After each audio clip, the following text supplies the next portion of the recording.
what is sin? Why is everyone raging about sin? So what is sin, right? Sin is missing the mark or falling short of the glory of God or the standard of sin. When you fall short of the standard of God, we say that you have sinned. What does this really mean? So God made the heavens and the earth, and he made laws. Like every world, like every system, like every government, there are laws that helps rules the government. We have the laws of our constituents, like the laws of our constitution. I said constitution. Laws of our constitution. It helps governs this country. Like when someone, it helps put us everything in order. Like, yeah, laws help put everything in order. That is why you cannot just walk into your neighbor's house and take what belongs to him and walk away. Why? Because there are laws that prevents you from doing that.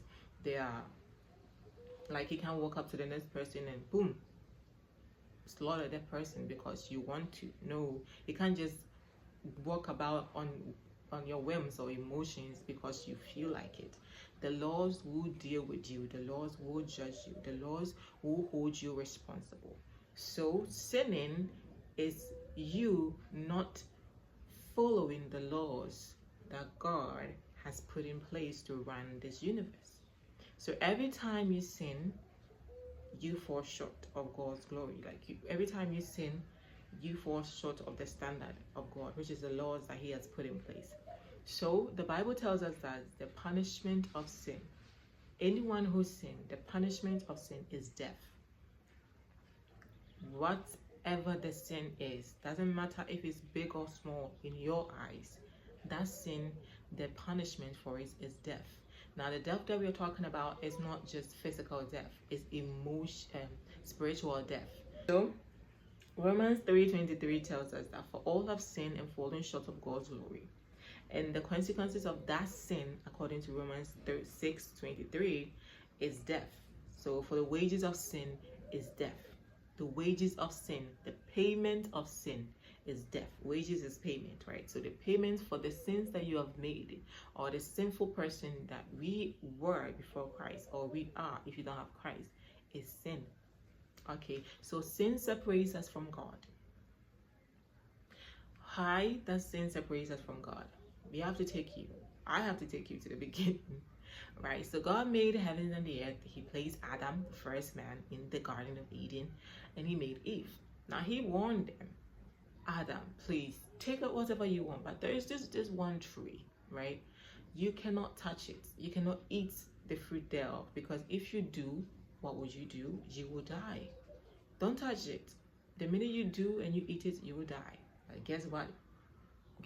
We did? We went to touch the fruit, and we did eat the fruit, and now Adam sinned. So that is how sin was introduced to the world. Sin was introduced to the world because of disobedience. Every person born of a woman has sinned. Born into sin. You were born into sin because you are the lineage of Adam. What Adam did automatically fell upon every person that will come out of him, right? Just like if Adam had not sinned, everyone who came out of them would not have been a sinner. But because Adam, who was the first fruit, like the first human being, because they sinned, everyone who came out of them was deemed a sinner. Was deemed a sinner, like they were after, like the replica of the person before. I think there's a law called that. I don't know it, but there's a law called that. Like, yeah.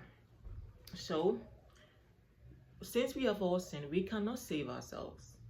In fact, Adam tried to do something about what had already happened, because the minute Adam and Eve ate the fruit, they realized that they were naked.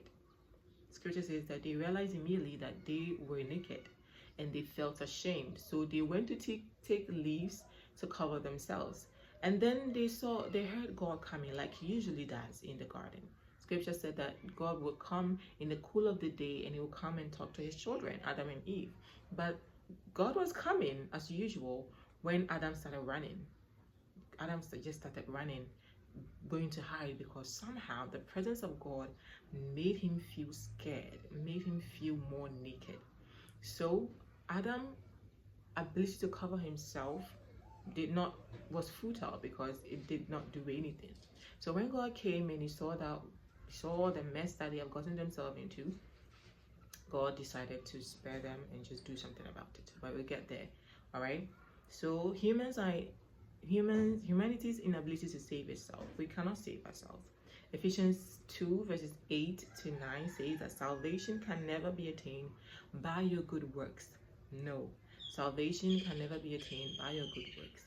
It's God's gifts and mercy to us. So the salvation that we are talking about, you can't really do anything to get it. God decided to give it to you, so it is up to you to take it.